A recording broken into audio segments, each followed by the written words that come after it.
नमस्कार बच्चों, आज मैं आपको इस वीडियो के माध्यम से क्षितिज भागे क्लास 9th के रसखान के सवैये के तीसरा और चौथा इन दोनों सवैयों की व्याख्या करूंगा।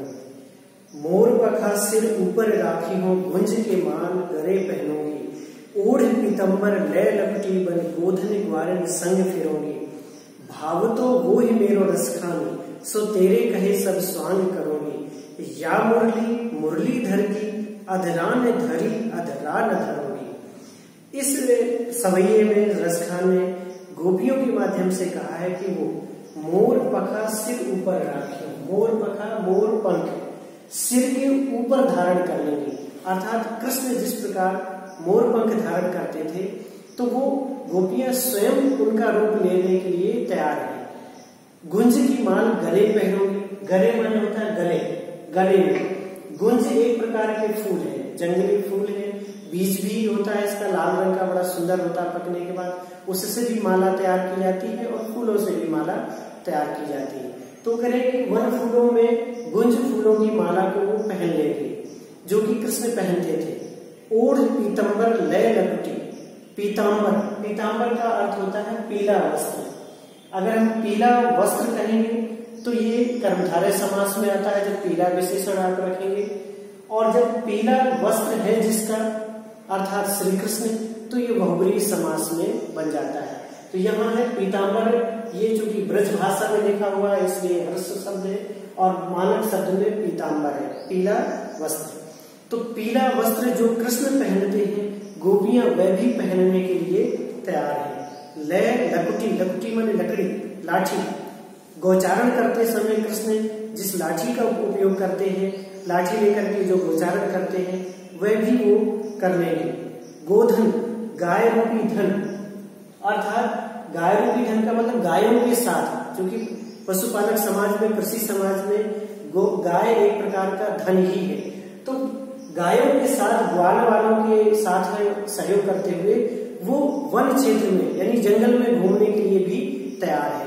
तो जो कृष्ण का जो जीवन चरित है गोकुल का, ब्रज का, जिसमें वो गोचारण करते हैं, लाठी लेकर के जाते हैं, पीताम्बर वो पहनते हैं, सिर पर मोर का मुकुट, मोर पंख धारण करते हैं और गले में गुंज फूलों की माला सुशोभित होती है। तो कृष्ण का स्वयं रूप रखने के लिए गोपियां तैयार है, इसलिए कि वो कृष्ण को प्रसन्न करना चाहती है, कृष्ण को प्रसन्न करके स्वयं कृष्ण में बनना चाहती है, यानी कृष्ण का स्वरूप स्वयं धारण करने के लिए तैयार है, जिससे कि कृष्ण का सानिध्य मिल जाए, जिससे कि कृष्ण के साथ वो अधिक से अधिक समय व्यतीत कर सके, जिससे कि कृष्ण उन पर रीझ जाए और कृष्ण का प्रेम उन्हें प्राप्त हो जाए।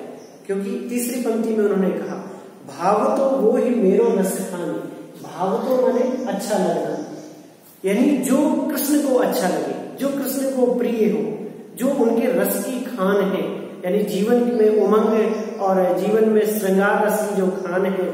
अर्थात यहाँ रसखान कवि के लिए भी है और रसखानी का मतलब रस का भंडार। तो कृष्ण को जो भी अच्छा लगे वह सब स्वांग करने के लिए तैयार है। स्वांग का मतलब होता है बनावटी वेशभूषा बना लेना, वेशभूषा बना लेना किसी दूसरे की। तो कृष्ण का रूप रखने के लिए वो तैयार है, वो सभी प्रकार के स्वांग अर्थात बनावटी रूप धारण करने के लिए तैयार है जो कृष्ण को प्रिय हो, जो कृष्ण को अच्छा लगे। लेकिन एक ऐसी अवस्था है, एक ऐसी चीज है जिसको वो धारण करने के लिए या वो रूप रखने के लिए तैयार नहीं है। वो अंतिम पंक्ति में कहा है उन्होंने कि या मुरलीधर की, मुरलीधर का अर्थ है मुरली को धारण करने वाले, अर्थात श्री कृष्ण। यहाँ पर भी बहुब्रीहि समास का प्रयोग किया गया है, मुरली को धारण करने वाला अर्थात अन्य पद श्री कृष्ण, इसलिए ये बहुब्रीहि समास है। तो जो मुरलीधर श्री कृष्ण है उन्होंने अपने ओठों पर अधरान धरी, अपने अधरों पर अर्थात अपने ओठों पर मुरली को धारण किया हुआ है। तो जो कृष्ण का स्वरूप है आप सभी जानते हैं, कृष्ण मुरली बजाते हैं, उनकी प्रिय वस्तु है ये, प्रिय बांसुरी है। त्रिभंगी मुद्रा में अपना एक पैर पर दूसरा पैर रख करके, चढ़ा करके और मुरली बजाते हैं बड़ी तन्मयता के साथ, और उसकी मधुर तान सुनने के लिए संपूर्ण ब्रज खींचा चला आता है। तो गोपियों की नजर में उनका मानना है कि ये मुरली उनकी सौतन है, सौत के समान है, इसलिए वो सौतन जैसा व्यवहार करती है, वो ईर्ष्या करती है उससे कि मुरली की वजह से ही कृष्ण उन पर ध्यान नहीं देते हैं, कृष्ण उनसे प्रेम नहीं कर पाते हैं या नहीं करते हैं, कृष्ण उन्हें समय नहीं देते हैं। मुरली का यहाँ मानवीकरण भी कवि ने किया है कि मुरली को एक स्त्री के रूप में, एक नायिका के रूप में चित्रित किया गया है कि मुरली कृष्ण पर अपना अधिकार रखे हुए, मुरली ने इतना अपने वश में कर लिया है जिसके कारण से वो कृष्ण से दूर हो रही है। तो गोपियां यहाँ कहती हैं कि जो मुरलीधर ने अर्थात कृष्ण ने अपने अधरान यानी ओठों पर रखी हुई है वे नहीं धरेंगे।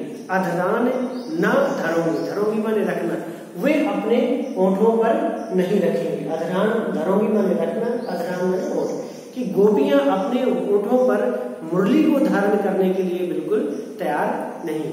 अर्थात जो उन्होंने कृष्ण का स्वरूप बनाया था उसमें मुरली को धारण करना भी उस स्वरूप का हिस्सा है, लेकिन वे उन्हें अपनी सौतन मानती हैं, अपनी प्रेम में बाधा मानती हैं, इसलिए वो कह रहे हैं कि हम मुरली को किसी भी स्थिति में धारण नहीं करेंगे। ये सौतन का भाव एक मानवीय विचार प्रकट हुआ है, मानवीय दृष्टिकोण, जिसमें वो ईर्ष्या करती है। तो आप तीसरे सवैये में आपने देखा कि गोपियां कृष्ण को प्रसन्न करने के लिए सभी प्रकार का स्वांग करने के लिए तैयार है, वो मोर पंख धारण करने के लिए तैयार है, अपने गले में गुंज फूलों की माला पहनने के लिए और पीताम्बर धारण करके एक लाठी लेकर के वन क्षेत्र में, वन में गायों के साथ, ग्वाल वालों के साथ घूमने फिरने के लिए तैयार है।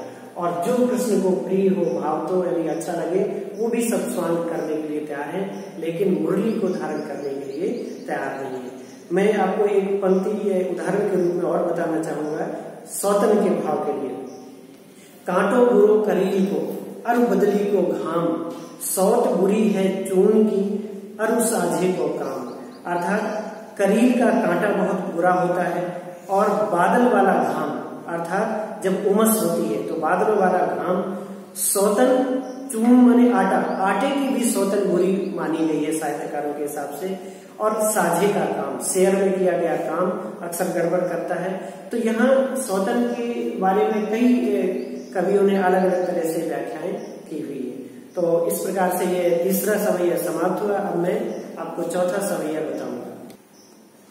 कानन दे अंगुरी रहिबो जबही मुरली धुन मंद बजे है, मोहिनी तानन सो रस खाने आटा, चढ़ गोदन गई हैं तो गई हैं, टेरी कहो सिगरे ब्रज लोगनी, काल को कितनों समझिए, मायरी व मुख की मुस्कान, संभारी न जइए ना जइए ना जइए।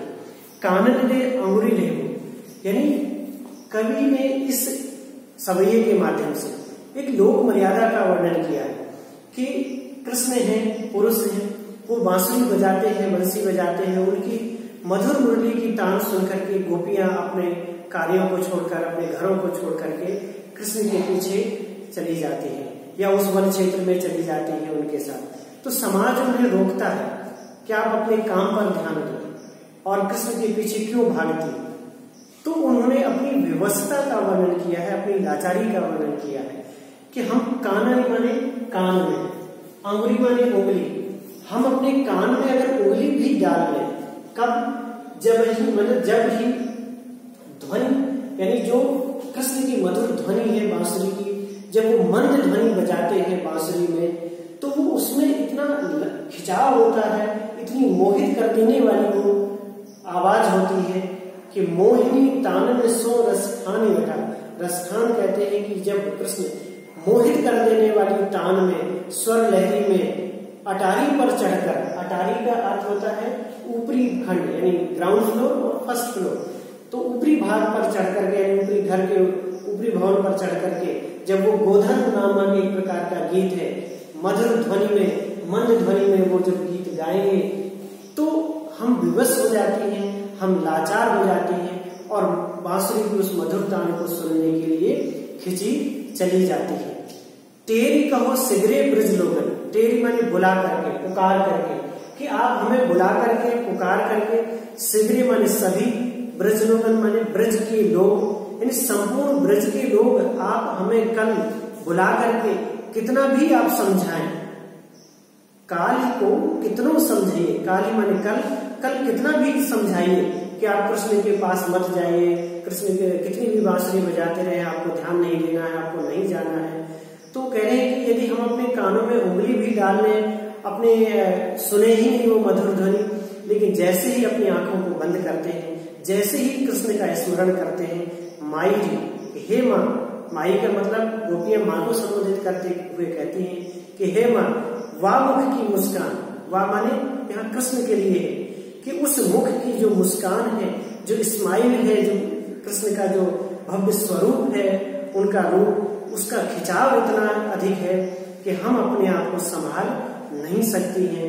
ना जाइए, ना जाइए 3 बार यहाँ है कि यानी इस किसी बात पर बल देने के लिए हम 3 बार अगर कोई चीज कहते हैं तो वो ठोस हो जाती है कि हाँ इस पर बहुत बल दिया गया। तो उन्होंने कहा कि किसी भी स्थिति में हम अपने आप को नहीं संभाल सकती, नहीं संभाल सकती तो नहीं ही संभाल सकती। अर्थात कि हम भले ही उस मधुर ध्वनि को ना भी सुने, कोशिश कर लें, लेकिन कृष्ण की जो मुस्कान भरी जो मूर्ति है वो जब याद आती है, वो हृदय में बसी हुई है, जब वो हमारे स्मरण में आती है तो हम अपने आप को नहीं रोक पाती है और हम उसके पास, कृष्ण के पास खींचे भी चली जाती है। इसलिए संपूर्ण ब्रज के लोग भी अगर हम मिल करके हमें कल समझाने का प्रयास करें तब भी हम अपने आप को असमर्थ पाती है। तो यहाँ पर आप अगर देखेंगे दार्शनिक अर्थ में गोपियों की अनन्य भक्ति और समर्पण भी कवि ने दर्शाया है, चित्रित किया है कि कृष्ण के प्रति वो इतनी अनुरक्त है, वो उनके आराध्य है, ये उनके भक्त हृदय है, वो समर्पित है। वो अपनी आंख बंद करने के बाद भी उनके हृदय में जो बसी हुई मुस्कुराती हुई कृष्ण की जो भव्य मूर्ति है उसका आकर्षण इतना अधिक है कि वो अपने आप को संभाल नहीं पाएंगी। तो इस प्रकार से मैंने आपको इस वीडियो में तीसरे और चौथे पद की सवैये की व्याख्या आपको की है। मैं उम्मीद करता हूं कि आपको समझ में आ गई होगी। धन्यवाद।